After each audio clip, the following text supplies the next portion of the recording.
Whoa!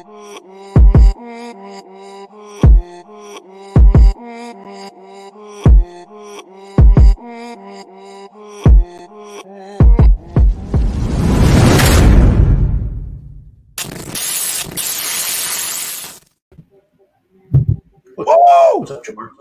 Oh! Hello. What's up, baby? It's Thursday, Mike. It's vested time. Hey, man.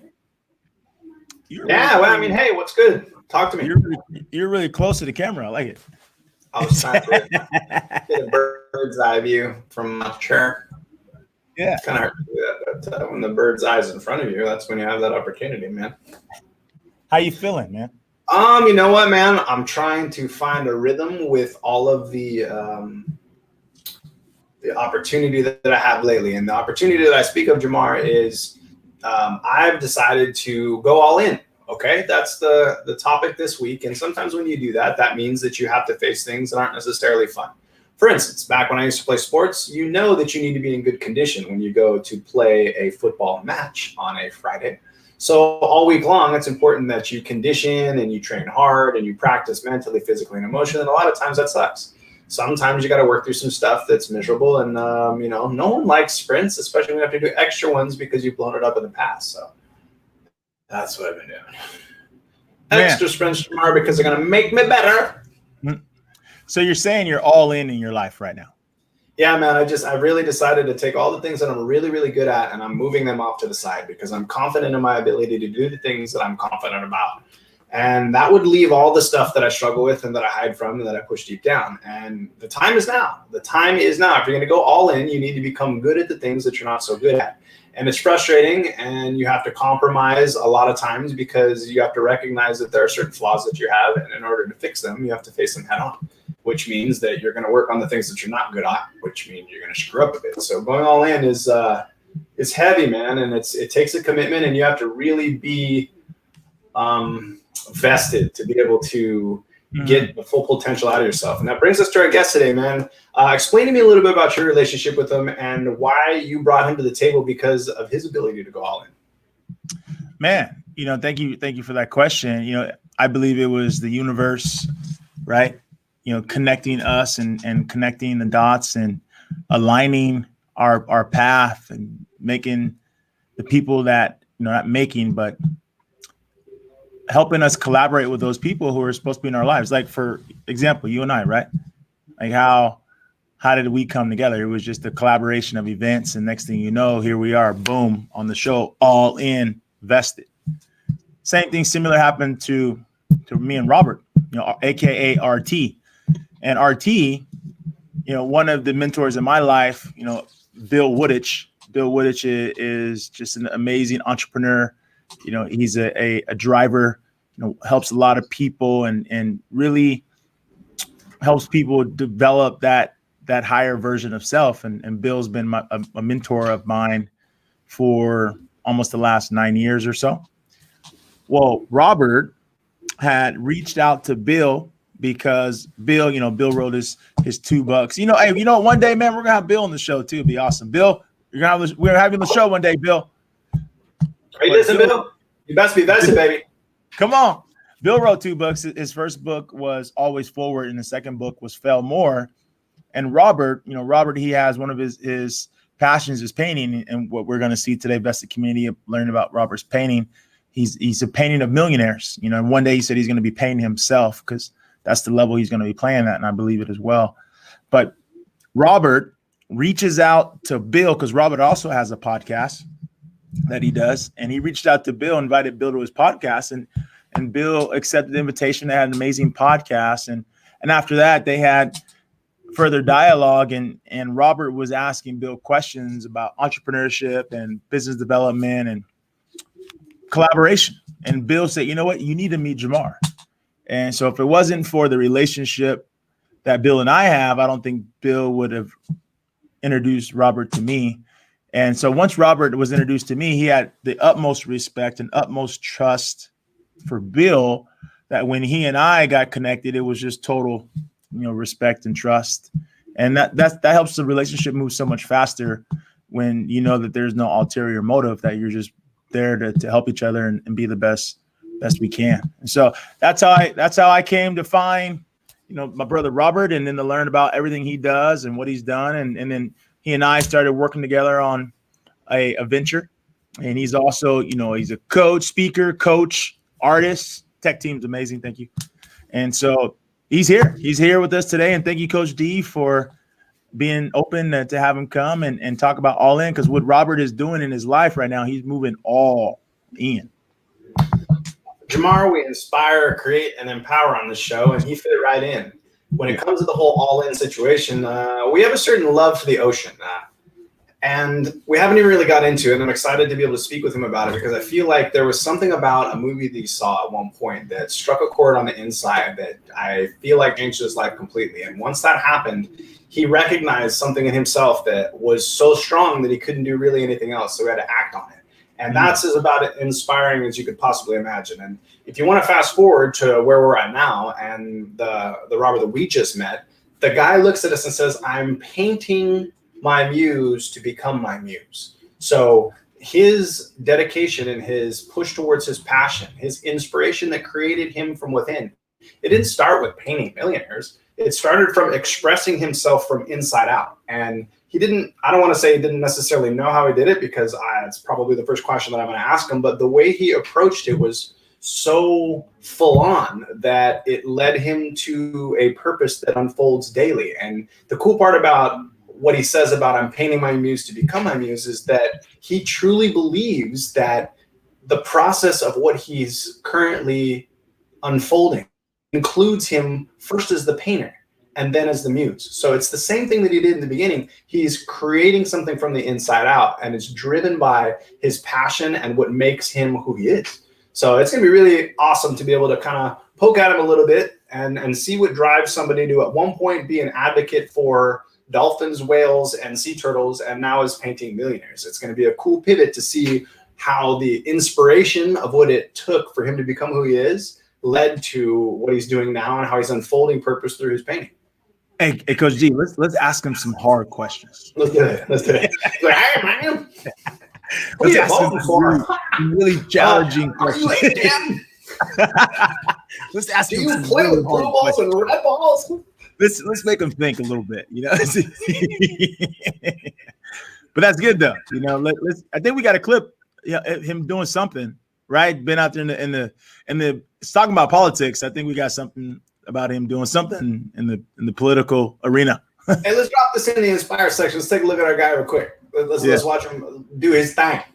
I have this long message to the guy, the diver, Sharp Waters. Yeah, Rob, I left him, and I even called him his publicist because at the end of this film, he said, call so-and-so. All right, what I really want to know, we've been talking to many departments of the federal government, and we're possibly being pushed off about how to label the sharks. But I guess, we get the point. He's basically firing at a politician in the middle of the street. And some people are so filled up with a passion and a fury that they need to share that nothing stops them. Whenever you can get an opportunity to be able to stand up for what you believe in, you do it. And sometimes you get caught on camera doing it.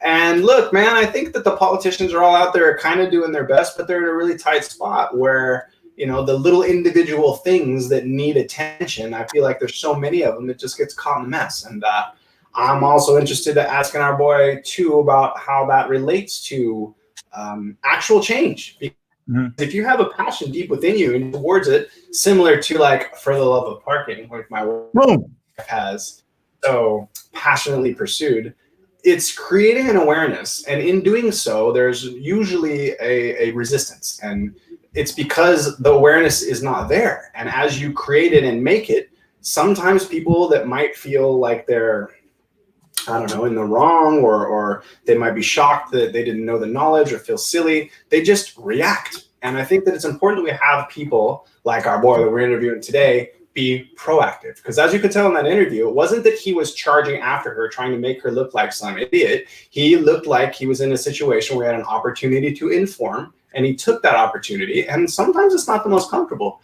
especially when you're getting charged on and you're a politician and you have to answer some of the hard questions. So I have a lot of love for both the politician for answering the question, especially in front of the camera, but especially for Robert for asking it. Because some of these things that are, swept under the rug, it's going to take awareness to be able to accept what's going on so that we know what's on the table so that we can deal with it. And on that note too, Coach D, we always want to communicate, especially here as our vested community. We want to roll in a higher vibration, right? It doesn't matter what a person's political views are. We want them to feel loved as people. Our job as leaders is to love people and give people the space to choose the path that they feel is best for them. And that's totally cool. So just so you know, vested community, this is not a political campaign on our part. It doesn't matter what your faith belief is, what your political views are, what your nationality is. We love you. Part of the vested community. So that's always our message, is about unity and love. But our boy Robert just happened to be talking to someone in the political world. But it's all good. Hey, tech team, what we got on him showing his painting ability? Hey, man.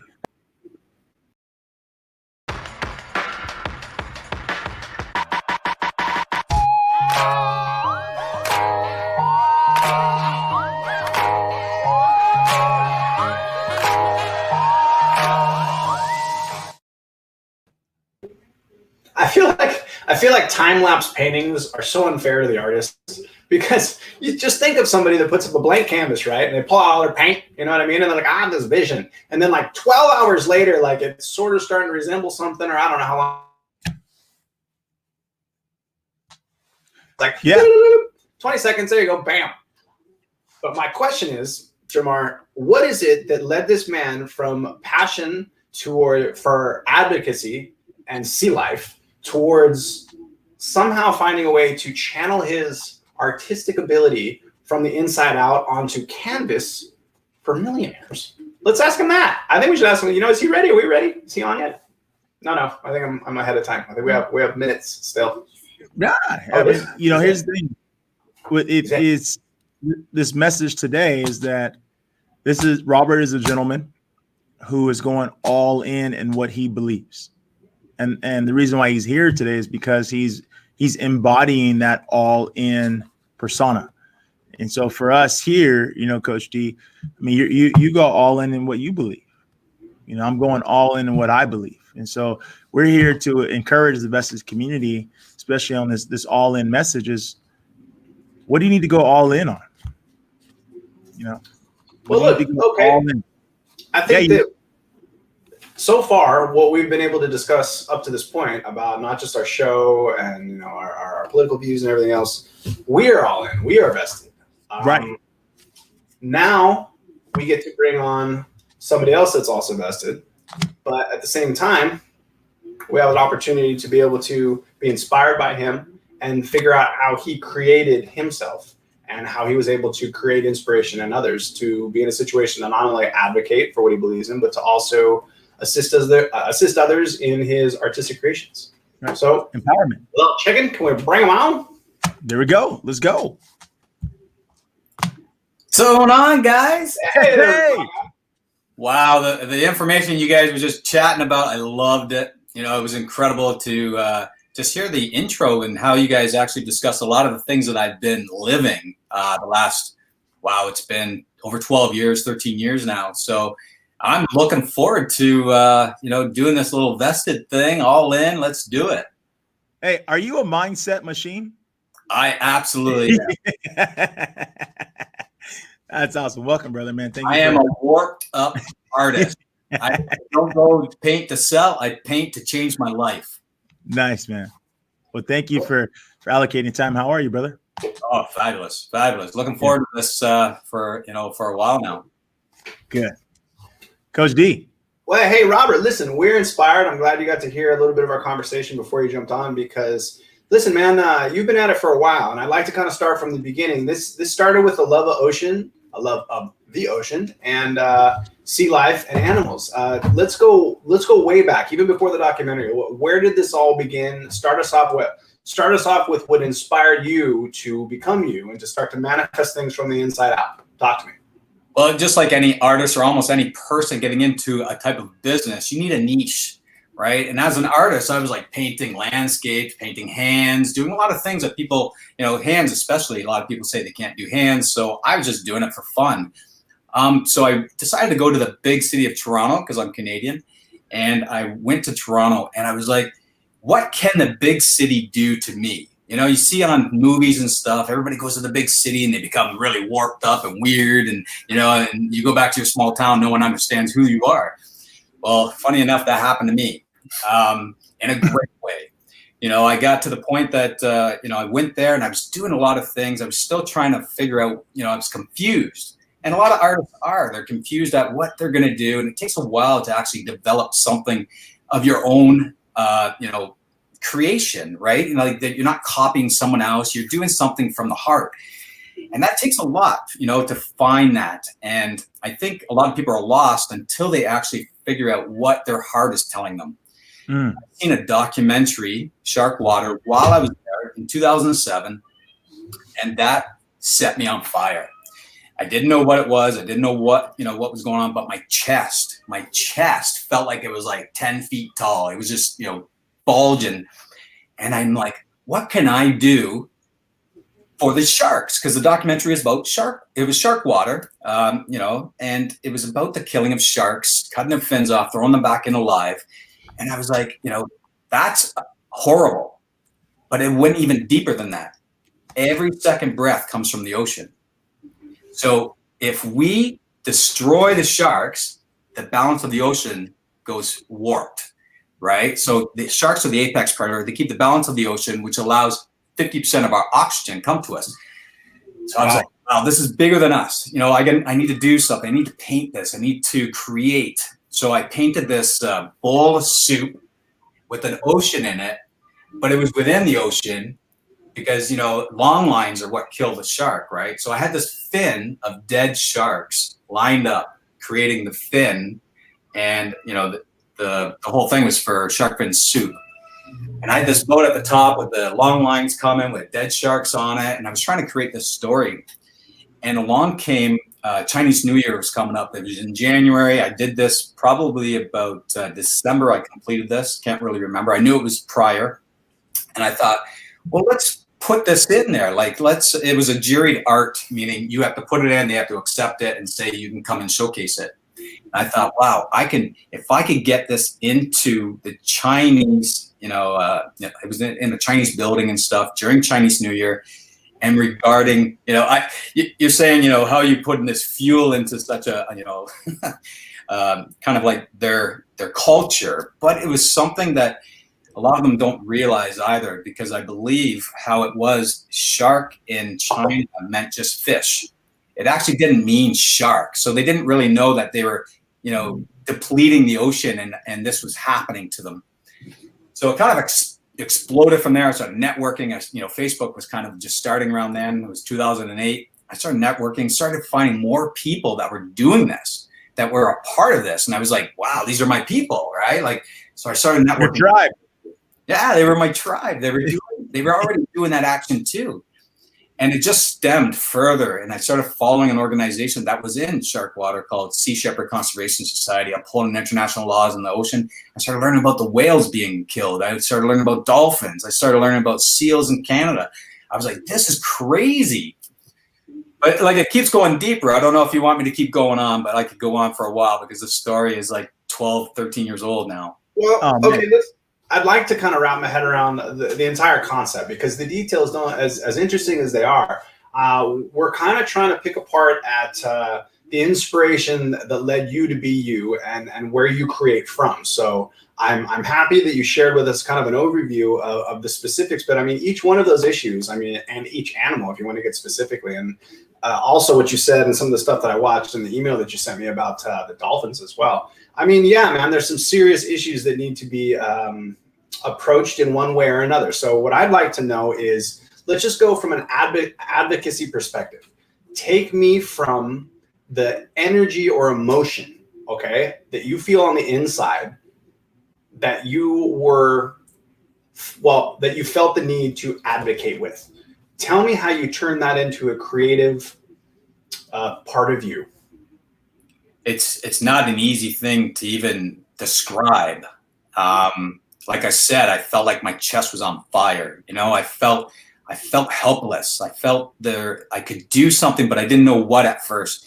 And I have this skill of creation. I have a skill of visuals, and we're visual people. You know, everybody works with pictures, and you know, if I say purple cow, you're going to think purple cow in your mind, right? You don't have to say it. You don't have to do anything. So if I can create something that will expose what my heart is telling me to expose, then maybe, just maybe, I call these paintings awareness paintings for that fact that when we become aware of something, we will act on it, or at least we are aware. Now we're making a choice. Are we going to act on it, or are we just going to say, sorry, I didn't see it, I didn't hear it? Because now you are understanding what's happening. So when you do make a choice to maybe buy a product like shark cartilage, for an example, that we had a nationwide win to shut down one of those products, then you kind of start understanding. It starts eating at you, I would assume, because I've been through this with so many different areas and subjects with people. Because, you know, see, I can go off on so many ways. I'm trying to stick with the passion part, because the passion was, it was powerful. I went for 5 years straight with that passion without ever feeling tired. I created so much, from the paintings to the networking to over 70, events when I started running a chapter in Toronto. I was just like on fire, to the point where I was being interviewed back then, just a few months in, and people were like, you came on the scene and you were like tireless, and let's talk. You know what I mean? So I was brand new. I was asking massive questions, to the point that people thought I was FBI, that I learned later on.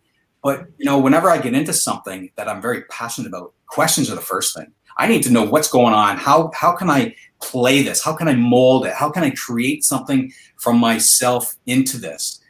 And that was the key. And that's how I started learning about all these other things that were happening. And it was just filling me with fuel. It was fueling my fire to say, I got more shit to do here. I got a lot more stuff to do here. Robert, you perfectly transitioned us into the creation portion of our show. And the reason why is because first we start with what inspired you thought-wise and energy-wise to be able to create who you are. And now we move into the creation portion of it. And you said in about, I think it was 2008, you started to eat vegan. So as you're looking out into the world and you're making assessments and you're starting to see that it's very difficult to change the minds of the masses, you intuitively turned inward, because by changing yourself, by filling yourself up with the type of change, by being the change that you want to see in the world, it's a magnetic attractor. So I want you to tell me how becoming vegan became a magnetic attractor for you as you started to internally create things as an artist with the vibration that you wanted to put out into the world. Well, first off, I want to say, you talked about resistance. When you start getting into things like this, there was massive resistance against me, because it was new. It was people that I knew, I emailed everybody I knew regarding this fuel I had, because I didn't know what to do at the beginning, right? So everybody thought, well, what's going on with Robert? Is he like some sort of Greenpeace guy now? What's going on? Like, he's just turned weird, And right there, now, looking back, I know that I was for something good, because when you start feeling resistance, you're going the right way. Right. You're going the right way. And a lot of people will stray away from that. But, my whole life, being 5'3", going against, people that were taller, bullies and everything, I have no fear towards things, right? And I just pushed, and it became the best thing in my life.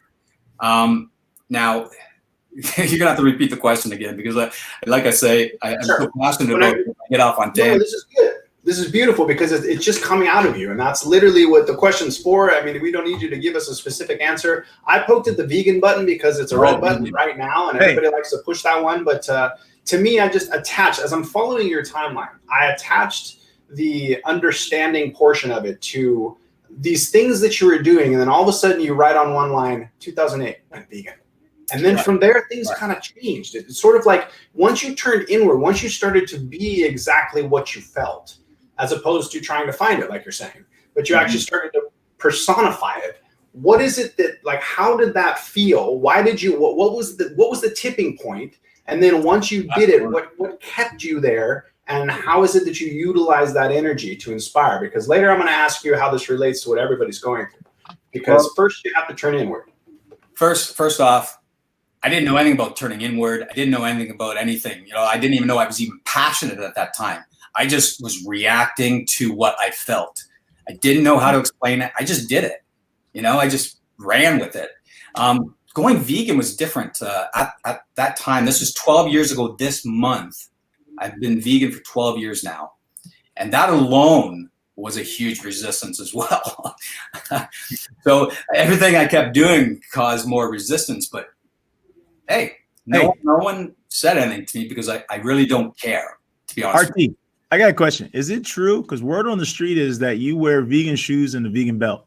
Is that true? Know it, bro. You know it.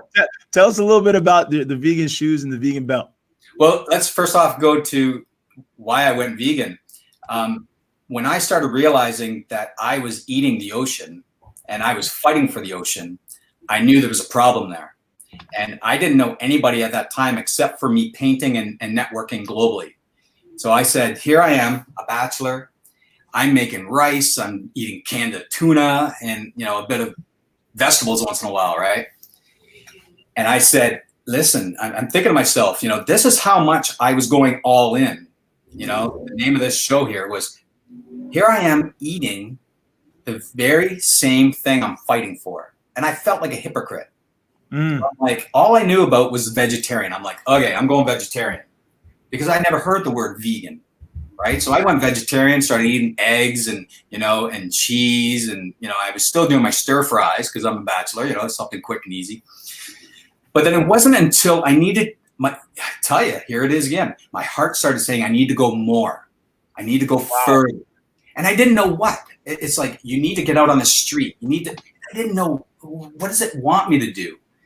So I was meeting some amazing people and they said, hey, I got someone you want to meet. I got a group here in Toronto, an animal rights group that would definitely, you know, blend with what you want and, you know, talk to them. Maybe they'll help you.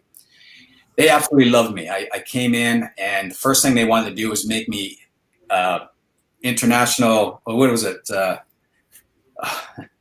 International campaigns. Okay. Because I had a global network, right? And I had exploded their group with people from all over the world. And they're like, our group hasn't changed the numbers for like 3 years, they said. And within 1 week, we got over 1,000 people added in.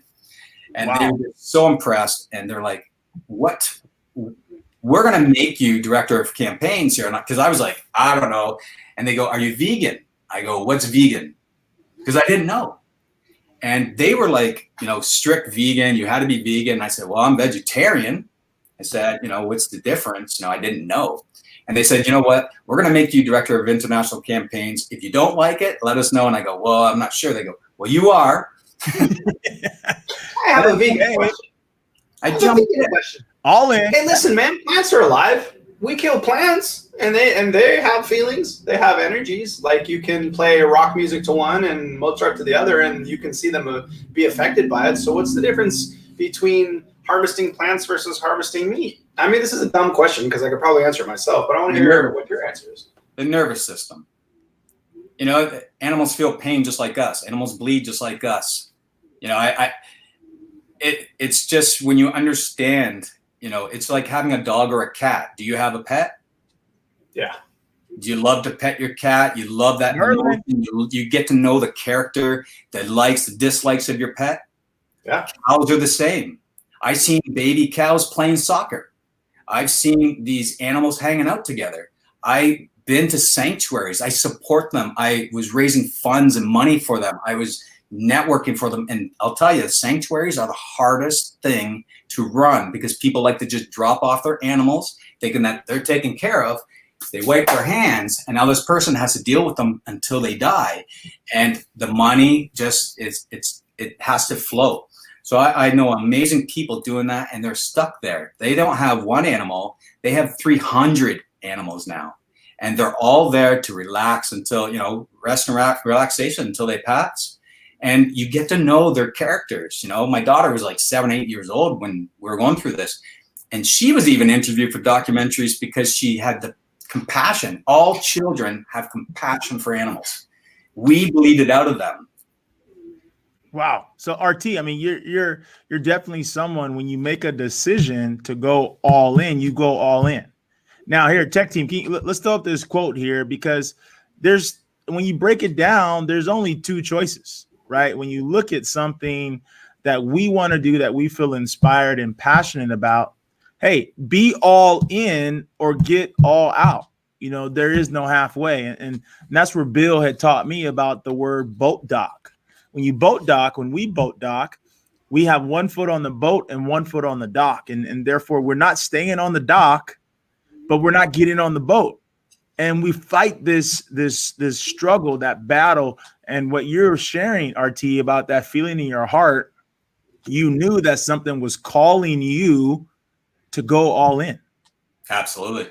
To go all in. Now, and I went all in. That's why my belt is vegan. That's why my shoes are vegan. You know, you start looking further because they're out there. People are creating it because they know there's a market for it. They know people want it. And it's my ethics, right? Now, shifting gears real quick and to still in the creation point, because behind you, I mean, can you tell us a little bit about those two beautiful pictures you have behind you? Yeah, actually, it was Gary V. He was the first painting I did. If you want to know the background to getting to it, we can definitely do that. But yeah, I'm on my 11th painting. We got Les Brown, Gary V. Gary V doesn't know about my painting. I've tried tons of different ways to, you know, get Gary V. Come on, bro. He's so busy, you know. Gary V. I'm on your text chain, man. Come on, I'm gonna send you a text so you can meet RT. But Les Brown's seen it. He actually loved it, and you know, sent me a message. But then COVID happened, and we kind of just shut everything down. Well, Robert, this is an empowering part of the now and who you are now. So let's not skip any steps.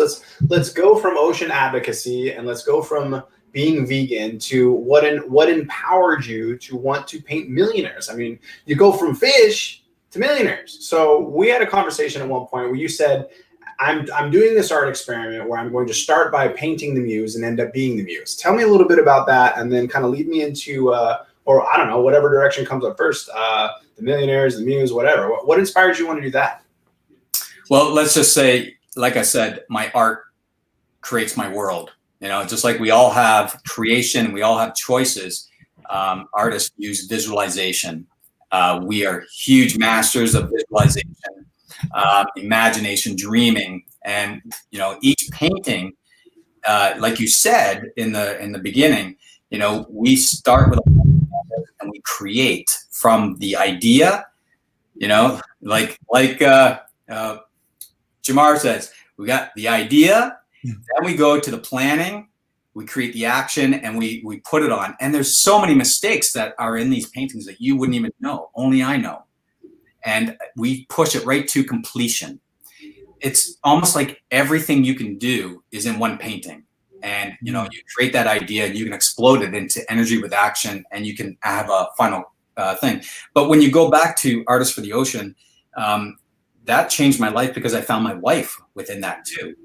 Wow. I became the person that found my wife within that vibration.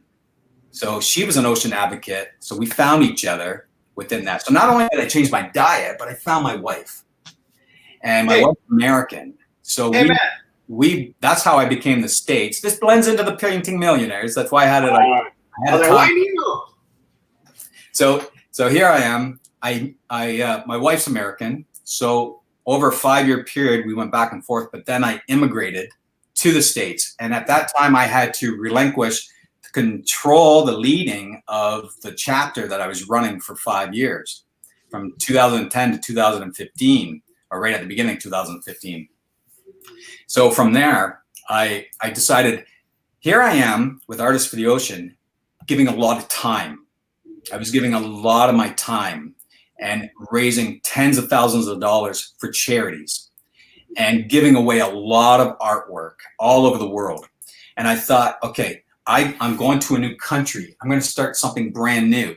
How can I give more and have more time for me and my family at the same time? And I thought, this is 5 years ago this month, actually, as well, that I decided I'm going to start looking at what I can do online.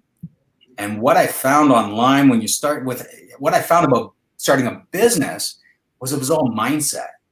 It was all personal development, because you have to push through so many different things, rejection, the ups and downs, the emotions. There's so much involved. So I started reading Jim Rohn. I started reading all these different books, Bob Proctor. And that brought me up to like last year is when I started these paintings. So I thought to myself, okay, so the Artist for the Ocean, I know art, created my world with Artist for the Ocean. So here I am just pushing this. And last year I read like 36 books because CEOs read 60. I thought, well, let's challenge myself. How many books can I read in a year? Well, I read about 36 books. So I'm like, in that 36 book period is when I started doing the paintings, because I'm like, how can I create paintings that match who I am today, that fill the feelings that I have today? Well, it was these people, these Renaissance masters of today to me. They became my virtual mentors. And that's what I call them. I call them the Renaissance masters of today because they're providing massive value to so many people, and they're providing value to me. And because I thought, if I paint them, then it blends into everything and I'm not thinning myself out. I'm not going, all right, I'm going to paint the ocean and fight for the ocean, and then I'm going to do, the personal development and read all this. I'm like, no, I'm an artist. I need to find a way to bring it, reel it in, and create something. So before I create it, I thought, I'm going to create a hypothesis. So now that I already know from connecting the dots with the Artist for the Ocean and how it kind of, created this amazing journey that it grew into, I went around the world. I was interrogated in Japan. There was a whole bunch of different things, right? That now I'm like, okay, let's see, we're going to document. As I paint these guys, what's it going to do to my life? How's it going to change my life? Because when we put our time and energy into something, we focus in something, especially narrow razor focus, it's going to create something. It's going to create fire. It's going to create friction. It's going to cause movement, right? So I've had a lot of fun. I've read their books. I had to research them before I even painted them. And some of their books, I was implementing their stuff. So I created morning rituals, night rituals. I was creating, affirmations. I was doing all this stuff that I never had done. I started meditating, and everything was changing in my life. So, and I even gave 4 of them away. The whole objective at the beginning was, well, I know giving is such a powerful thing. Let's give them. And 4 of them took it. So now I have 4 millionaires own my paintings. I'm like, wow. So I'm documenting all this. Like, I'm creating this journey because I want to write a book. I thought, if I can create this message of what my life did to me, what could it do for someone else? Thinking, hey, I see pictures too. Everybody does. You don't have to paint. All you have to do is understand that what you see in your mind can become real in your life. Wow, that's powerful. Hey, Vested, you are the process. That's it, man. Might as well enjoy it. Might as well enjoy it, because when I see people enjoying it like you, I see a manifestation that I've heard in all of the traditions that people have been practicing for the ages, of an abundance beyond anything that you could possibly comprehend.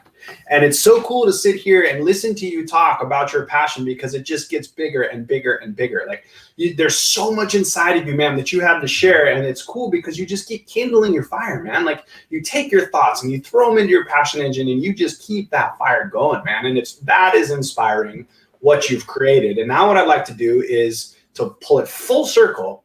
Let's take the fire that you created yourself with and try to use that as a metaphor with how people can empower themselves right now in times that are difficult. Because you said in the very beginning of this show that when you were becoming inspired, you experienced resistance. Now, a lot of people right now don't necessarily know what to do with all this free time. And some people might have unwanted free time. We lost our job, we lost our house, yada, yada. How can you take the energy that you used when you didn't know, okay, to go all in so that you could empower yourself to create something that was totally worth going for, that keeps you going? Because I'm guaranteeing you at times you didn't feel it, but you had to have that all in feeling. Empower everybody right now with that fire about how we can look at the world today and approach it in the same manner. Well, there's one thing that I have on my website, and that is change is an explosion of, no, how does it go? Hold on a second. I do have a quote there, and I use it all the time. I think. So, this quote that he's looking for currently right now. I don't know why I'm the only one of the three. Hey, but, hey, hey, I can hear that's what happens when we're live and we're going live virtual. You know, one click of the screen, you're gone. Sorry, guys. Hey, back. I know, I pressed the button, I was like, Nice. Let's jump right back to that, baby. anyways, yeah, you know, especially at times like this is change. This is massive change. This is a time people can reflect. You can read more books. You can figure out where you want to go. You know, imagination is such a huge thing. Dreaming is another powerful thing that us artists use a lot. And visualization, you know, if you can visualize where you want to be with no judgment, you know, don't ever think that where you are is where you're going to be in 10 years, you know, and that's where people have a problem. They keep thinking that, you know, well, I don't have it now, so why am I going to have it then, right? And people don't realize the massive compound interest on your decisions make you go in places that you don't even know.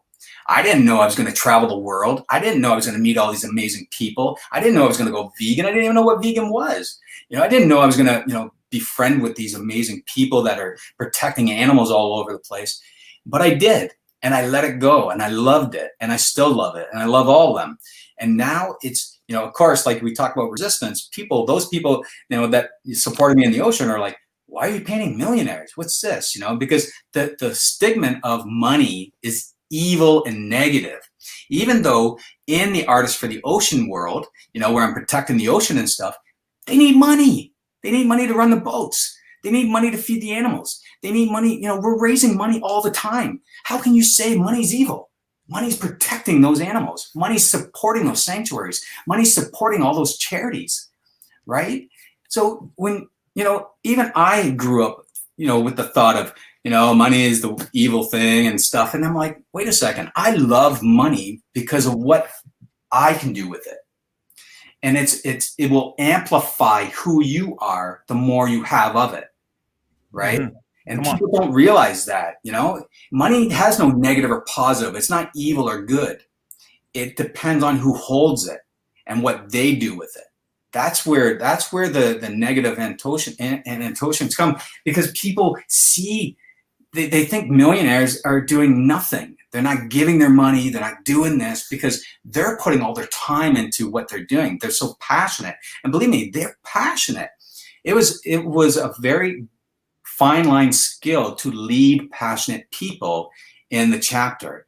You know, you had to make sure because I was passionate and I know how easy it is to be pushed down, you know, I got thick skin, but the people that came in, they didn't have that thick skin. They just wanted to be there and be welcomed and do what they could do, even if it was an hour a week or whatever it was. And I would make sure that I put them where they enjoyed, because I wanted them to enjoy it, make them feel good about what they're doing, because anything that they were doing was a part of what I was, you know, I wanted, you know, so they were helping me do stuff without me doing it all by myself, because I did it by myself. The first year was the toughest when I was running a chapter, you know, just to get noticed, just to get people to say, holy crap, he's here, he's doing stuff. So it took a bit, you know, Hey, Robert, talk a little bit about the resistance that you experienced when you were going through some of the stuff that you didn't exactly know how it looked. So explain how it took patience while you were figuring things out. Because I think a lot of people are going through that right now, and it could be a good takeaway. So we all know that we have this greatness within us, and while we're finding it, we need to be a little bit patient. How did you do that? I'll tell you one thing. I've seen a lot of pain and suffering. I've seen a lot of people that were in pain and suffering as well because of what they were imaging. Because when you're looking at these videos and photos and things and you're there live, you keep that. It's in your head, right? So it can create things if you don't release it. One thing that I did, like I said, I did 70 events in 5 years for this organization. I stayed busy. I stayed active. I didn't have time to look at news. I didn't have time. I did enough at the beginning to see what the pain and suffering was, to understand it so I could talk about it. So when I seen people on the streets, when we did, protests or something, I was able to have a conversation in a way that I understood who they were. Like for an example, I had a chef who came and we were talking about veganism and he was just irate and people are irate back. And I always thought, listen, I don't like to be yelled at. So why are we yelling at these people who were trying to become aware of what we're there for? So I was able to say to the chef, hey, listen, I don't like what the government allows in the animals that you feed people. And I totally changed everything because he's like, you're right. They put hormones in it. They put, steroids in these animals. And here we are feeding them to our children and that. So at the end, he was angry and then he turned around and he was like, thanking me. Thank you for talking to me. And, it was a huge turning point, on how I created my advocacy, because I wasn't someone to go out and yell and scream and be mean to people. I wanted to find a way. I was always innovating thoughts on how can I change this so my time is better spent here, that I can create things that, will change or trigger a thought in someone that I'm exposing this to. And, the resistance, it always happens no matter what. And I love it because if I get resistance, I'm going the right way. Because now, not only am I painting millionaires, I started a business in the financial literacy world. Something that has been a part of my life with my mother, with understanding families. So it's all part of the book. It's all part of this story. It's all part of the hypothesis. It's all happening because I'm manifesting it and I don't know what's coming next, but I'm going to document it and I'm going to talk about it and I'm going to love it because it's amazing. So fun now. I know I'm creating this world. Come on, man. Coach D. Dr. Shamar. I'm just impressed, man. Thank you, RT, for sharing that because, I had the honor of, you came here and just so you guys know, Vested Community RT is in Texas. He's in the Woodlands in Texas. We're here in Orange County, California, but RT came last week down to my house. He stayed with me for about 4 days and it was awesome to be in his presence, man. And just his desire for life. And I was just grateful to meet you, brother. And thank you for the time that you invested to grow our relationship. And, I got your back 100%. If there's anything I can do to help you on your trajectory. And so, it's just grateful to be in alignment with people who are striving in life to be all in things that they believe in. And so that's why we wanted to hear you today, brother, because you're all in with what you believe in. And that's what we believe. That's why, how we came up with our name here, Vested, is it doesn't matter what it is, Vested Community, what you want to do. We just got to be vested in what we're doing. And when we're vested, like Robert said, RT said, when those frequencies and vibrations come, amazing things happen, and the only way that the road will appear is when we go forward. And so when we try to see the end zone before we start, it's too far for us to see, so just if you can't see the end from where you're at right now, Vested, just go forward. If you know that you're supposed to go forward, just go forward. Because as you go forward, as we go forward, things are going to open up and we're going to pivot and we're going to shift and we're going to change. But as long as we keep going forward. I can say one thing, as an artist, when I see and feel an idea, I almost get 500 images like in my mind right to the end. And if I cannot see that, I don't go that direction. So everything that I put myself into, it's like I can see, like I see where I want to go. But like you said, you don't know where you're going. You just move forward, and, it builds your mind. I always say the mindset is the soil of your dreams. When you create that mindset so strong, so powerful, you can grow such amazing things in your life, you know, and that's all we need to do is create that mindset machine, man. And then your life will just grow. You'll create everything that you want. Absolutely.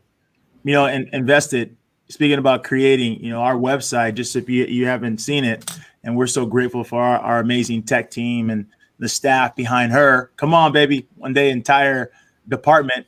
But our website, Vested, is vestedin.us. Vestedin.us. So when you say it, it says vested in us. But you know who put the .us on the map? It was the Zoom Boom.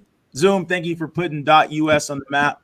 And so our website is vestedin.us. Vested in us. We love you, Vested community. Coach D, you want to bring us some closing words, brother?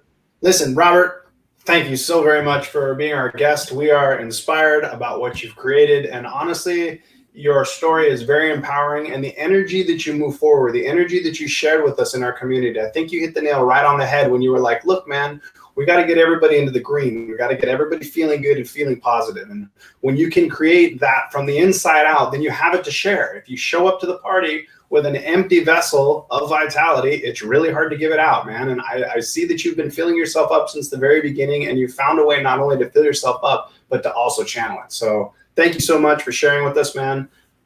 Tech team, I love you. Thank you very much. You did a very good job, Jamar. I'm honored to be here with you every week. Thank you, my friend. And listen, to everybody in the Vested community, we're growing, and this is exciting. The community that we're having conversations with it's going somewhere. My brother Derek and a couple of my friends, Crispin, they continue to follow us and support us. Thank you guys very much. And I guess that kind of leaves us. It sort of leaves us with one question, Jamar. Hey, here's the question. No matter what you want to do out there, we encourage you to go all in.